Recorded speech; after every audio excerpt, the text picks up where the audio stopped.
so now it's rear foot targeting. So what this entails isn't just your dog standing on something with their rear foot. This is them being able to move backwards or move into a position to show you where the target is with their rear feet. It's going to be 1 or 2 paws, that's entirely up to you.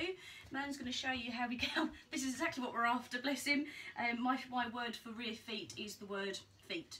So he's obviously heard that. So what you want to start doing, there's a few ways you can be doing it. Good boy. If your dog knows how to do any walking backwards, so Merlin does. If you start off very close to a target item, I'm just using a very small foam pad here, but it can be anything really. It could be your dog's cushion, it could be a blanket, it can be a small box, but quite low. You just want to move your dog backwards slightly, yes. And as soon as a back paw touches that surface, praise them, give them a yes, give them a click, yes, good boy. So they have an idea that's what you're after. Yes, good. You can praise them while they're on there, you can give them a nice big fuss, and then you can start increasing the distance. Walk back, yes, good boy. So they're then starting to keep moving until their feet make contact with that surface, okay? What you don't want to be doing too much of is actually putting your dog's feet on there. If they're struggling to move their foot and go back on like this, your item might be too high. So you can go right down to just a coaster, if that suits your dog. Go down to their bed, walk them backwards onto that. A small book, something's not too slippery ideally. Obviously you can go higher if your dog's tall or if they can manage it, but nothing too high to start with. Then what we're looking for is that your dogs can literally, Merlin feet, backwards, nice, good boy. Work out how to move and put those back feet onto an item. Some dogs it will be from distance, walk back, feet, walk back, good, like Merlin's doing here.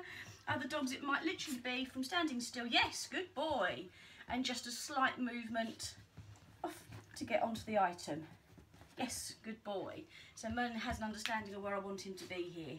And feet up, good boy. Here's a good boy. So that's what we're after for your rear foot targeting, that your dog can actually put a rear foot up on something without you having to actually place it on there.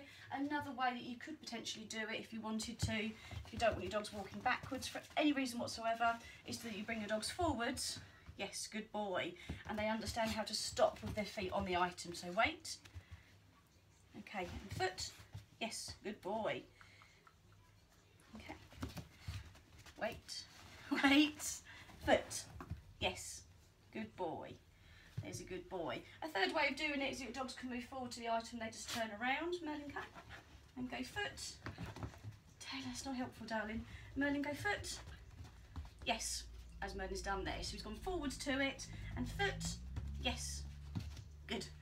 And then put his feet on once he's got there, okay? So there's a few ways of doing it, but initially it's just moving your dogs either forwards or backwards until their back feet is on the item, and then put a word to it. So as they're about to do it and you know they're going to do it, whatever word you like, good boys, I use foot, but it can be whatever you want to use.